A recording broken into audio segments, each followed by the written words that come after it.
anyone wakes up, let's tour the premises. Mom will find a clue as to who wrote that note.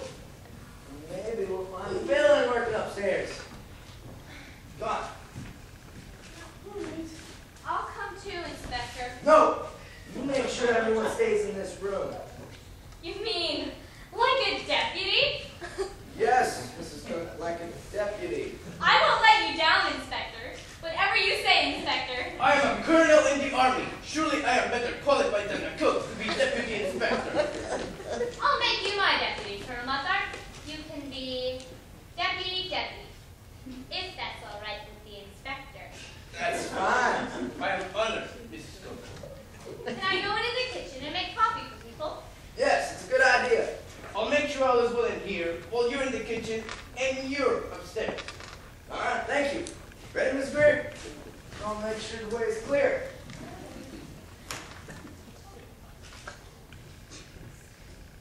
Ow! Ow! Come on, Inspector.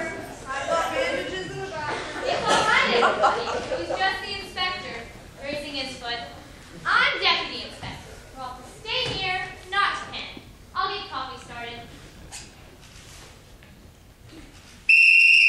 And I am the deputy. Everyone relax. No, don't relax. We have to keep busy. Pt.2, this would be a perfect time for us to practice our dance. Dance? What dance? The dance of the Spider Week Bed and Breakfast Dancers for the village township, benefiting many charities.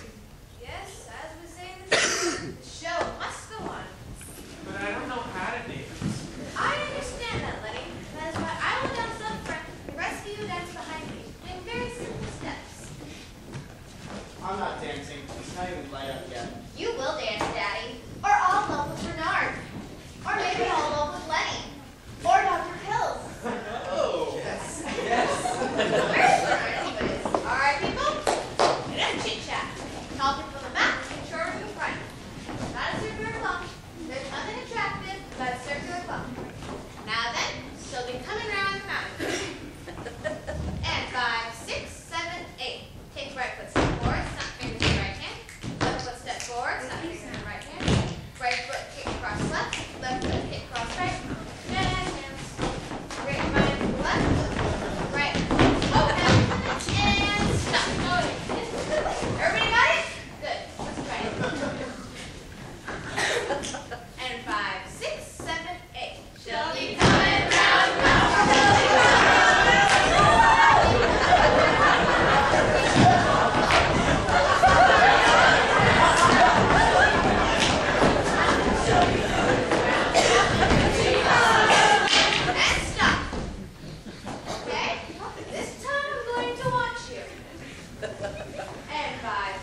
Yes.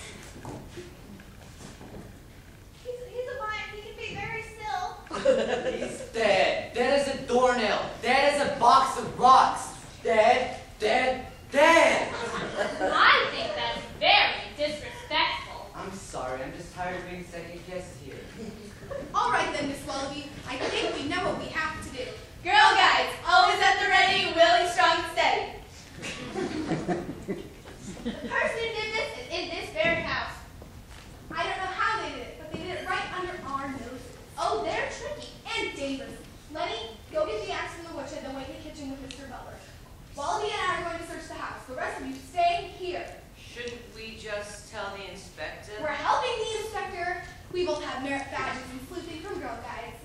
Oh, we've been waiting years for this opportunity. Colonel Muffin, don't let anyone leave and guard the front door. Mr. Butler, guard the kitchen door. Alone? Lenny will join you once he's got the axe. Back to the woodshed, in the house, out of the house, all day long. Ready, Wally? Steady, Wilford.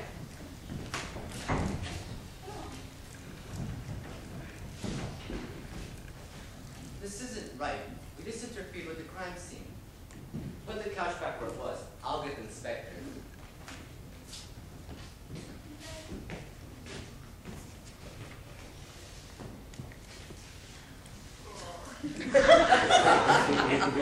You all have to get off the couch.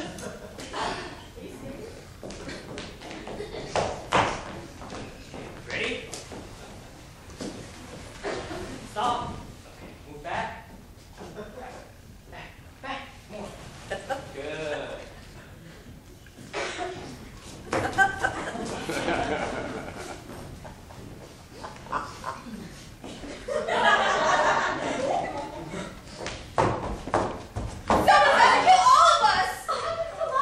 Is someone there? Oh, wait. My foot just kicked the lampcord out of the wall. Sorry. I'm scared. Is the inspector here? Of course not. He was with you. He was with me, searching through a large closet. Then I heard Dr. Pills calling. So I turned to see what he wanted. And when I turned back to the closet, the inspector was gone. Yes, just gone. Gone in the wind. What's going on up I there? have been looking. Wait by the door. We found him. We gagged him. We found him. Ladies and gentlemen, we give you the murderer. Take off his gag. He's trying to say something. It's the inspector. The inspector? The inspector? But we found him scuffling suspiciously through an upstairs closet. With no Mrs. Brewer in sight. Could someone please untie me? Oh, you poor man. I'm so sorry. You see, had we known you were the inspector, we would have never have attacked you and pushed you down those stairs. We are sorry. It's fine, really. Just untie me! Miss Williford, what sort of knot did you use? I used double slip, triple tie, coordinating, used second standing, and turn up. That took me like 5 years to perfect. Ow! Let's make it tighter, ladies. Quit moving. They're all tight and we're done. Except the Bernard is dead. There, honey, calm down. What? Somebody's dead. No one was dead when I left this room. Can't I leave you people alone for 1 second? We found his lying under the couch. Dead under the couch. Yes, Inspector. They moved the couch, but I made them put it back. Well, we're gonna have to move the couch, aren't we? See the body? Lenny, if you please. Move the couch here, move the couch up, without so much as a thank you.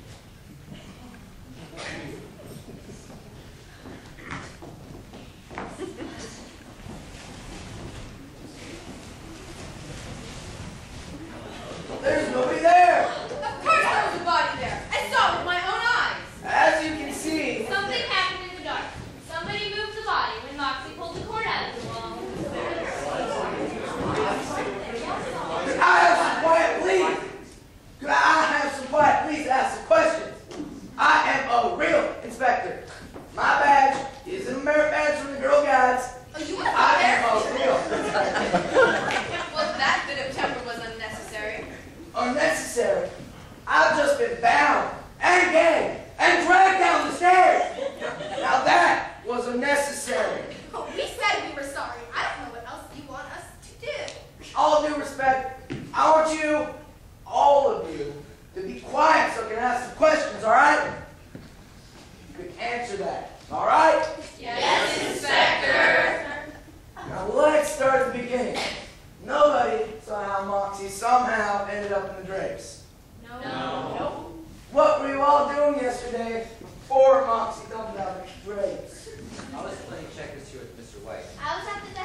as was Bernard, practicing his mind, tilting in the wind and whatnot. I see.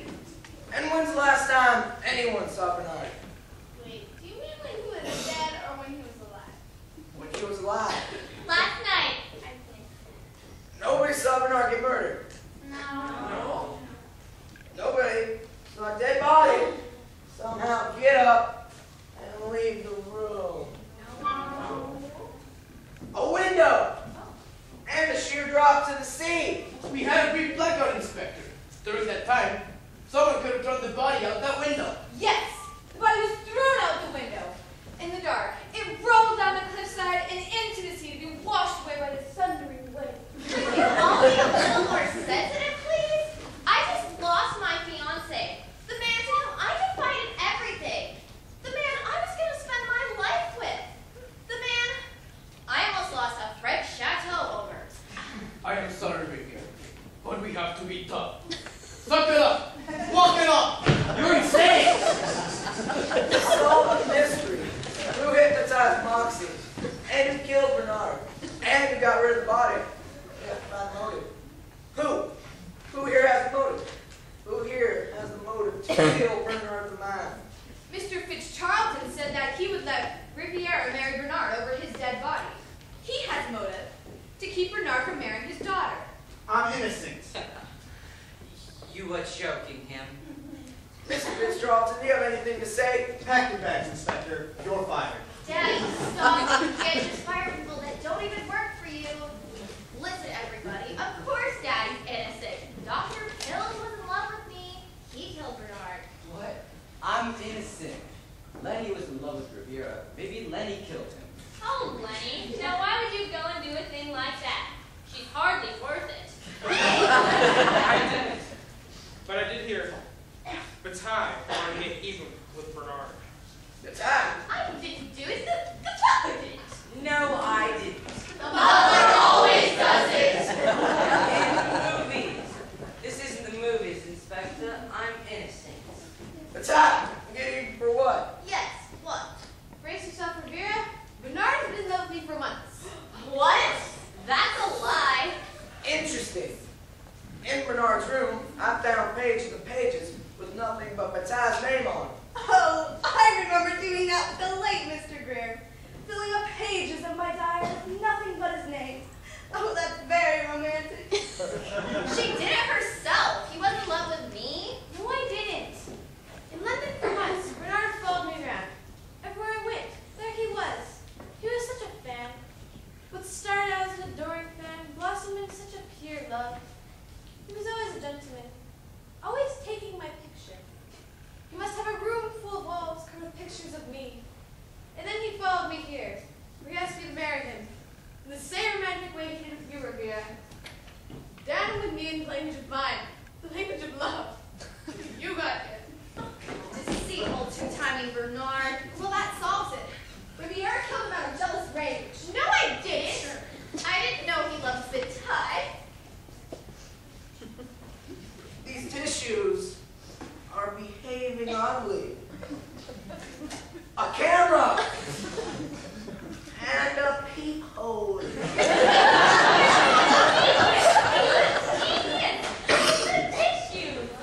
Camera pointing over there.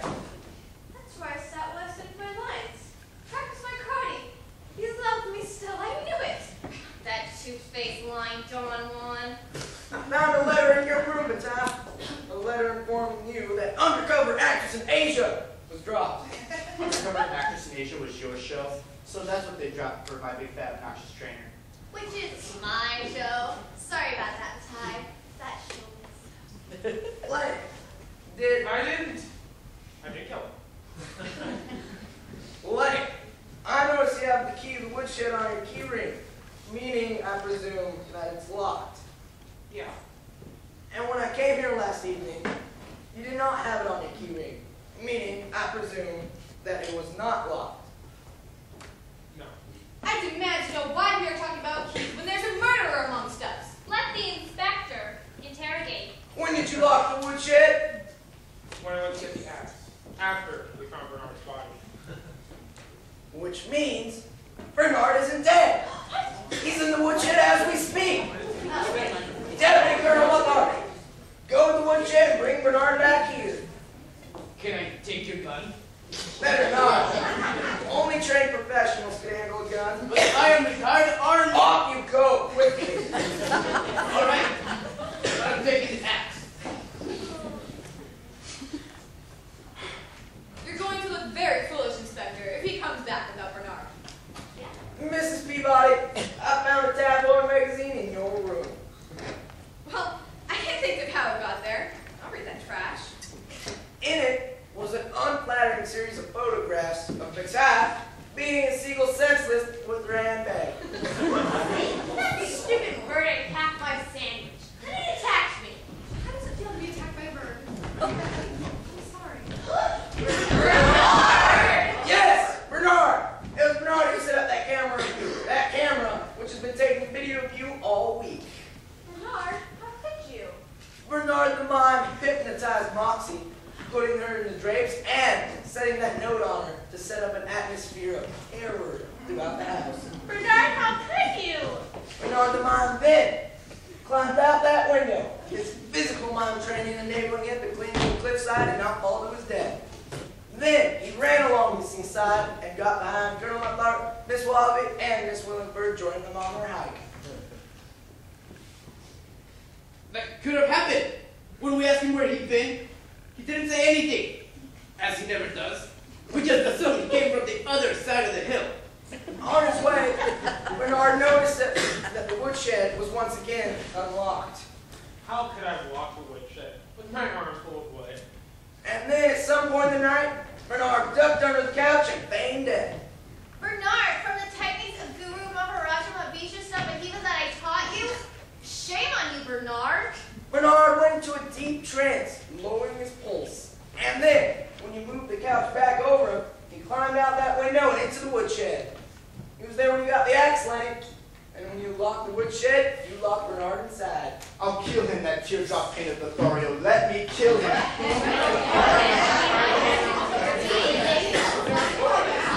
No! I'll talk. Don't let him hear me. Now, let's let Bernard tell it now that he's found his voice. Wow, Bernard! Have any of you ever tried making your living as a mime? Stand on a street corner for art, for hours, creating walls or walking against the wind, creating art in front of people's eyes, and have them just walk right on by, or even make fun of you. But, Bernard, you're a terrible mime. That is not the point. Mimes get no respect, but actresses, heiresses, they're the big stars of today. While everyone would just go about ignoring or insulting me, photographers would run all over each other just to get a shot of Pt.2 or Riviera. So I plotted my revenge. I got close to Pt.2 so that I could take pictures that I could sell to the tabloids. This camera has been on all week, and I had planned to sell it to that reality show where the heck is this has been, which I knew about because Riviera told me. I was planning to sneak in here while you were all at breakfast, get the video, and leave the island. But without my permission, you couldn't have I could have forged your name on the contract. That's why he was practicing writing your name. But if I could prove that it was my signature, It then... wouldn't matter, because by that time the whole world thought Bernard was dead. You all said I was dead. There'd be no one to sue. I could have dropped the mime act and gotten another identity. And plus, since none of you have ever seen me without my mime makeup, no one would have known. Foolproof. Except that lady off the woodshed door. Perhaps it was for the best. I'm sorry, Pt.2. I really am. Bernard, I place you under arrest. For what, Inspector? Well, for all the, putting Moxie in the drapes. Oh, I can't press charges, Inspector. Poor Bernard the mime. Besides, he said he was sorry. I don't need your pity. Yes, you do, or you'll go to jail. If you don't press charges, Bernard will walk free. Oh, let him go. If you love something, set it free. What are you saying, Moxie? That you love me? A little. I love that you just went on miming, even when nobody cared. Everyone thought you were a fool. You just did it because you were an artist. Huh. Then I will go you that I am a man worthy of you, and then I will come back for you. Hey, how can you never prove you were worthy of me? I was worthy of you. That's an insult, isn't it? Daddy, hit him or fire him or something. Actually, Riviera, I'm going to fire you. What? You can't fire me. I'm your daughter. I'm canceling your television show, and I'll get undercover actress in Asia a prime spot the time. Oh, Mr. Fitzcharlton, that's wonderful. Oh, isn't this good? This is how it should always be at the final week. Well, I'm quite sure everybody's hungry. Come on, let's go into the kitchen and get some direct.